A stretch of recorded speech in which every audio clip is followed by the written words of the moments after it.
مصطفى مصطفى منبع للصفا سيد الأنبياء مشعل في الوفا كان في عطفه لليتامى دفا حن قلبي له فاز شوقا إليه ليس أرجو سواه. আসসালামু আলাইকুম।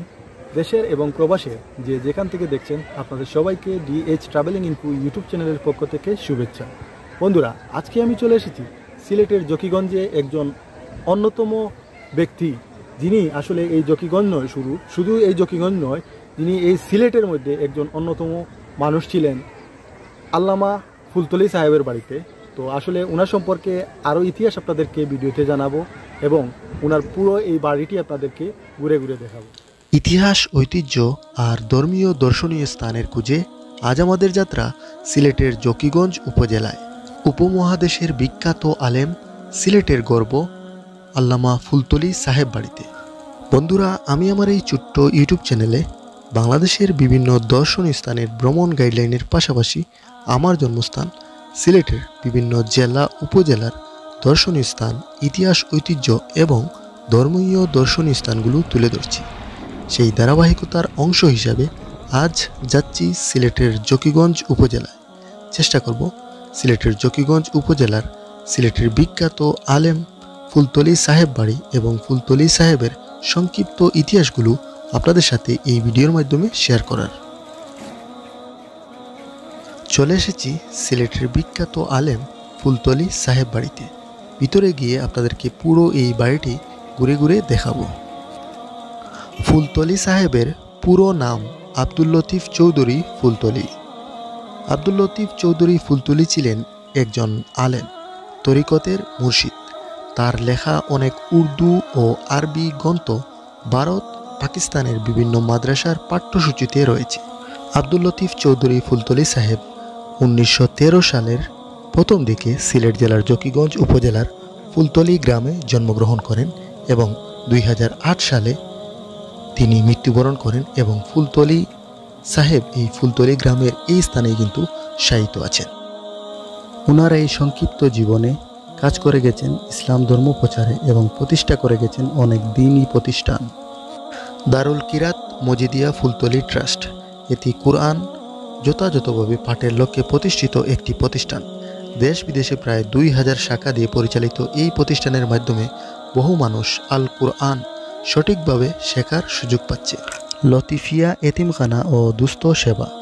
বাংলাদেশ কেন, উপমহাদেশের মধ্যে কোথাও লতিফিয়া এতিমখানার মতো এত বড় এতিমখানা নেই, যেখানে 1500 এতিম, নুনা, অনাথ, ছিন্নমূল শিশুরা নিয়মিত 3 বেলা খাদ্য পাচ্ছে, ফ্রি ঔষধ, চিকিৎসা, পোশাক পরিচ্ছদ পেয়ে ইলমে দিনের শিক্ষা গ্রহণ করছে। এখানে তাদের খতনা করা থেকে অসুস্থ অবস্থায় চিকিৎসা এবং অবসর সময়ে খেলাধুলার সব আয়োজন আছে। এতিম, মেধাবী, ছিন্নমূল এবং অচল ও নুলাদের বিশাল আশ্রয়স্থল এই এতিমখানাটি। বন্ধুরা, এই হচ্ছে আল্লামা ফুলতলি সাহেব বাড়ি। আপনারা দেখতে পাচ্ছেন এখানে অনেক লোকজন। এখানে কিন্তু প্রতিদিনই হাজার হাজার ভক্ত অনুরাগীরা আসেন, ওনার কবর জিয়ারত করেন। তাছাড়া এখানে কিন্তু অনেক তবারক দেওয়া হয় এবং অনেকে অনেক সমস্যার কথা এখানে এসে জানান এবং অনেকে সেই সমস্যার সমাধানও আল্লাহ রব্বুল আলামিনের মাধ্যমে পেয়ে থাকেন। আপনারা দেখতে পাচ্ছেন বিশাল একটি খাবারের ঘর। আমি আপনাদেরকে পুরো এই বাড়িটি ঘুরিয়ে দেখালাম, প্রত্যেকটা সাইটই আপনাদেরকে ঘুরিয়ে দেখালাম। তো আসলে এই যে খাবারের ঘর, এটি সম্ভবত হয়তো মাহফিলের সময় এখানে যে হাজার হাজার লক্ষ লক্ষ মানুষ জড়ো হন, তারা এখানে বসে খান, এরকম হতে পারে আমার ধারণা। তো আপনারা দেখতে পাচ্ছেন এখানে ফুলতলি সাহেবের নামে একটি সরকারি প্রাথমিক বিদ্যালয়ও আছে। বিশাল এই এলাকা এবং পুরো এই গ্রাম জুড়েই কিন্তু ফুলতলি সাহেবের নামে অনেকগুলো প্রতিষ্ঠান এবং অনেকগুলো দর্শনীয় স্থান আছে। আপনারা দেখতে পাচ্ছেন এই পাশে কিন্তু আরও একটি বিশাল পুকুর, বাড়ির সামনেও কিন্তু একটি বিশাল পুকুর আপনারা দেখলেন। আল্লামা ফুলতলি সাহেবের ভক্ত অনুরাগীরা কিন্তু পুরো বাংলাদেশ এবং পুরো বিশ্ব জুড়েই কিন্তু ছড়িয়ে ছিটিয়ে আছেন। এই হচ্ছে ফুলতলি সাহেবের বাড়ির সামনের যে পুষ্কুনি, বা পুকুর, সেই পুকুর আপনারা দেখতে পাচ্ছেন, বিশাল একটি পুকুর। ফুলতলি সাহেবের বাড়িতে আপনারা দেখতে পাচ্ছেন আজকে অনেক লোক, কিন্তু আসলে আজকে নয় প্রতিদিনই কিন্তু এখানে অনেক লোকই আসেন এবং এইখানে মাদ্রাসা আছে, মসজিদ আছে, ওনার কবর জিয়ারত করে যান।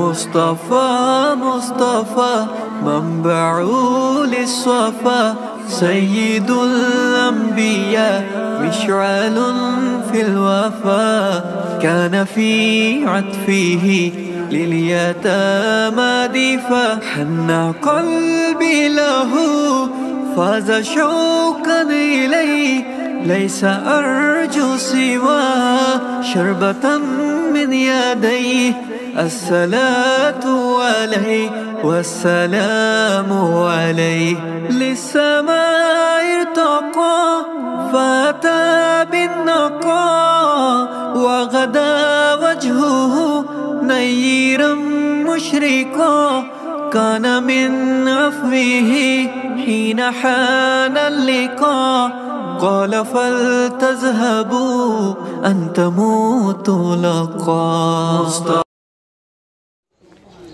বন্ধুরা, সিলেটের ফুলতলি সাহেবের বাড়ি থেকে সিলেটের জকিগঞ্জ উপজেলার আজকের এই ভিডিও থেকে বিদায় নিয়ে নিচ্ছি। তবে জকিগঞ্জ উপজেলা নিয়ে আরও অনেকগুলো ব্লগ আসবে, সেই সব ভিডিওগুলো দেখার আমন্ত্রণ রইল।